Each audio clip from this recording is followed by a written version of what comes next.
Donc, on avait, lors du dernier cours, répondu quelque part à la question qui revient assez souvent, qui est si Dieu existe, pourquoi il y a autant de mal sur terre, pourquoi il y a autant de guerres, de souffrances, etc. Et on avait rappelé que ça, c'était une preuve d'une certaine déficience dans sa aqida, dans sa croyance, dans sa compréhension de la religion et sa connaissance d'Allah subhanahu wa ta'ala. Tout simplement parce que Allah subhanahu wa ta'ala fait les choses avec sagesse et avec perfection. Et on avait rappelé qu'Allah subhanahu wa ta'ala huwa alladhi khalaqa al-khayr wa al-sharr walakin yaf'alu al-khayr wa la yaf'alu al-sharr. On avait rappelé qu'Allah subhanahu wa ta'ala certes a créé toutes choses. Donc ce qui inclut le fait que Allah azza wa jal a créé le bien mais aussi le mal. Mais on avait rappelé qu'Allah subhanahu wa ta'ala a créé le bien et le mal, mais c'est lui qui fait le bien mais pas le mal. C'est-à-dire qu'on ne peut pas attribuer le mal à Allah subhanahu wa ta'ala.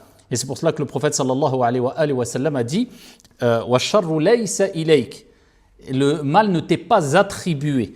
Donc Allah subhanahu wa ta'ala, c'est lui qui a créé toutes choses. Mais il faut différencier, et on avait rappelé cela, nufarriq bayna al-fa'il wal-maf'oul. Il y a une distinction à faire entre celui qui a créé le mal et le fait d'attribuer le mal à celui qui a créé le mal, à savoir Allah subhanahu wa ta'ala. Allah a créé le mal et le bien, pourquoi alors? Pour nous éprouver. Et c'est pour cela qu'Allah azza wa jal dit dans le Coran وَنَبْلُوكُمْ بِالشَّرِّ وَالْخَيْرِ fitna. Nous allons vous éprouver par le mal et le bien, à titre de tentation. Et d'ailleurs, on avait rappelé que le mal n'était pas un mal absolu, puisque derrière chaque mal se trouve un bien, puisque Allah subhanahu wa ta'ala crée toute chose avec sagesse et pas pour rien. Et on peut donner plusieurs exemples, on avait déjà donné plusieurs exemples.